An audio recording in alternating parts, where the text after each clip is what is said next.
నమస్తే, this is Radhakrishna. Welcome to తొలి వెలుగు. ఆపరేషన్ కగారుకు బ్రేక్ పడలేదు. చాప కింద నీరులా కొనసాగుతూనే ఉందా? ఇలా అనేక అనుమానాలు కలుగుతున్నాయి. ఇప్పుడు మొన్న ములుగు జిల్లా వేదికగా 20 మంది అరెస్టులు, మరికొంతమంది లొంగుబాటు తర్వాత మావోయిస్టుల ఉనికిని ప్రశ్నార్థకంగా చేసే ఘటన ఇప్పుడు ఒకటి చోటు చేసుకుంది. కర్రిగుట్టల వేదికగా పోలీసుల బుల్లెట్ల ధాటికి పదుల సంఖ్యలో చనిపోయిన విషయం తెలిసిందే. అయితే ఇందులో ఓ అగ్రనేత నేల కొరిగిపోయినట్లుగా తాజా సమాచారాన్ని బట్టి తెలుస్తోంది. ఒకవేళ ఇదే నిజమైతే కేంద్రం చెప్పినట్టుగా వచ్చే మార్చి కల్లా నక్సల్స్ రహిత భారతాన్ని చూడడం అతి కొద్ది రోజులే కావచ్చేమో.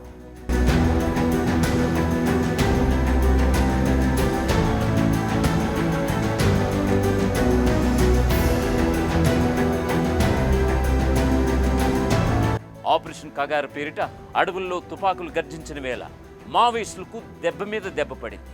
భద్రతా బలగాలు రౌండప్ చేస్తూ నక్సల్స్ను హతమార్చిన విషయం తెలిసిందే. ఛత్తీస్గఢ్ రాష్ట్రం నారాయణపూర్ జిల్లా అటవీ ప్రాంతంలో డిఆర్డీ జవాన్లు మావోయిస్టులకు మధ్య జరిగిన ఈ ఎదురుకాల్పుల్లో 34 మంది మావోయిస్టులు ప్రాణాలు కోల్పోయారు. అయితే ఇదంతా గతం. కానీ ఇప్పుడు ఆ గతంలోంచే వేడి పుట్టించే వార్త ఒకటి బయటకు వచ్చి నక్సల్స్ ఉనికిని ప్రశ్నార్థకరం చేసింది. చనిపోయిన వాళ్లలో చాలా మంది అగ్రనేతలు ఉన్నారని, ఈ కాల్పుల్లో Maoist party general secretary Nambala Keshava Rao alias Ganganna alias Basavaraj మృతి చెందినట్లుగా ఇప్పుడు తెరపైకి వార్త ఒకటి పుట్టుకొచ్చింది. వాస్తవానికి ఆపరేషన్ కర్రిగుట్టలో భాగంగా చేపట్టిన 24 రోజులు చేపట్టిన జల్లెడలో బసవరాజు ఉన్నాడన్న సమాచారంతోనే దట్టమైన మాద్ అటవీ ప్రాంతాన్ని భద్రతా బలగాలు చుట్టుముట్టినట్లుగా సమాచారం.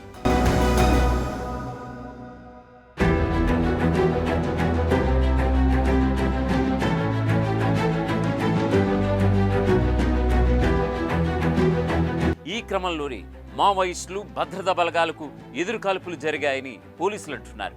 ఇక నంబాల కేశవరావు విషయానికి వస్తే ఏపీ రాష్ట్రానికి చెందిన వ్యక్తి. శ్రీకాకుళం జిల్లా జీయన్నపేటలో 1955లో జన్మించారు. మావోయిస్టు పార్టీలో చేరాక ఆయన తన పేరును బసవరాజుగా మార్చుకున్నారు. ఉద్యమ సహచరులు ఆయనకు గంగన్న అని పేరు పెట్టుకున్నారు. భారతీయ మావోయిస్టు రాజకీయవేత్తగా ఆయన ఉద్యమంలో చురుగ్గా పాల్గొన్నారు. నవంబర్ 2018లో ముప్పాల లక్ష్మణరావు అలియాస్ గణపతి రాజీనామా తర్వాత బసవరాజ్ పార్టీకి సుప్రీం కమాండర్ అంటే మిలిటరీ కమిషన్ చీఫ్ అయ్యారు. ప్రస్తుతం ఆయన communist party of India Maoist party కేంద్ర కమిటీ ప్రధాన కార్యదర్శిగా కొనసాగుతున్నారు.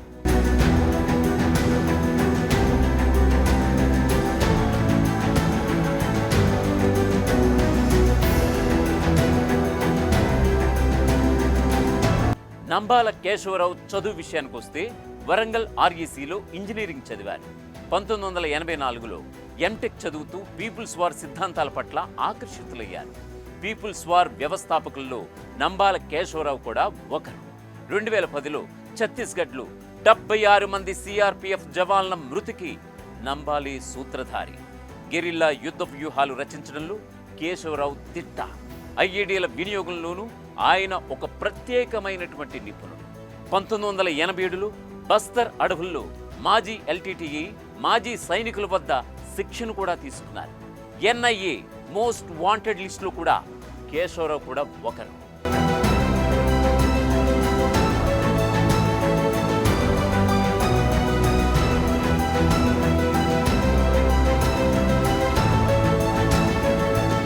కేశవరావుపై 1.5 కోటి రివార్డు ఉంది. 1980లో శ్రీకాకుళంలో రాడికల్ స్టూడెంట్స్ యూనియన్ ఏబీవీపీ ఇలా ఈ 2 విద్యార్థి సంఘాల మధ్య ఘర్షణ జరిగిన నేపథ్యంలో కేశవరావును మాత్రమే అరెస్టు చేయడం అప్పట్లోనే సంచలనంగా మారింది. 6 నెలల క్రితం నుంచే కేశవరావు మావోయిస్టు పార్టీ బాధ్యతలను పర్యవేక్షిస్తూ వచ్చారు. అంతేకాదు పార్టీని బలోపేతం చేయడంలో, కేడర్ రిక్రూట్మెంట్లో కేశవరావు కీ రోల్ పోషించారు అనడంలో సందేహమే లేదంటున్నారు మాజీ మావోయిస్టులు. మావోయిస్ట్ పార్టీ ఆధ్వర్యంలో జరిగిన పలు దాడుల్లో కేశవరావు కీలక నిందితుడిగా ఉన్నారు. ఆంధ్రప్రదేశ్ ముఖ్యమంత్రి నారా చంద్రబాబు నాయుడుపై, అలాగే తాజాగా ఏపీలో అరకు ఎమ్మెల్యే కిడారి సర్వేశ్వరరావు, మాజీ ఎమ్మెల్యే సోములపై దాడి వ్యూహకర్త కేశవరావేనని పోలీసులు అంచనాకొచ్చారు.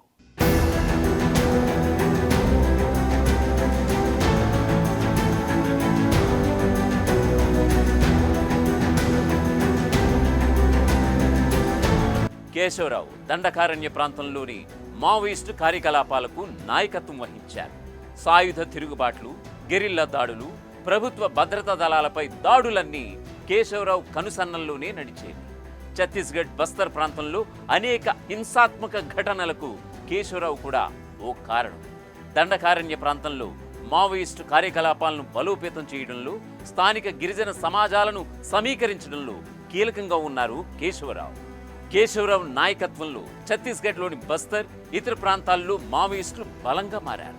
సమాంతర ప్రభుత్వాలను నడిపి పోలీసులకు, ప్రభుత్వాలకు కంటి మీద కునుకు లేకుండా చేసిన కేశవరావు అలియాస్ గంగన్న ఆపరేషన్ కర్రిగుట్టలో ప్రాణాలు కోల్పోవడం నక్సలిజం ఉనికికే ప్రమాదకరమంటున్నారు మాజీ మావోయిస్టులు. ఇటీవల ఛత్తీస్గఢ్, తెలంగాణ సరిహద్దుల్లోని కర్రిగుట్ట కొండల్లో 24 రోజుల పాటు జరిగిన ఆపరేషన్లో భద్రతా బలగాలు 34 మందిని మట్టుబెట్టాయి. వీరిలో 16 మంది మహిళలు సైతం ఉన్నారు. ఈ మేరకు కర్రిగుట్టల నుంచి తాము వీడి వెళ్లిపోతున్నట్లుగా ప్రకటన చేసిన రోజు సవివరంగా తెలియజేశారు సిఆర్పిఎఫ్ ఉన్నతాధికారి.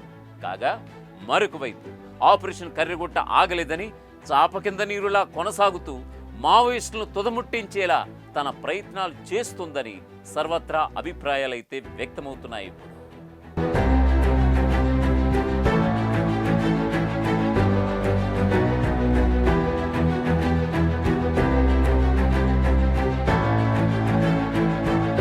ప్రపంచంలో ఏ మూల ఏ క్షణం ఏం జరుగుతుందో వేగంగా తెలుసుకోవడానికి తొలి వెలుగు వాట్సాప్ ఛానల్ని ఫాలో చేయండి.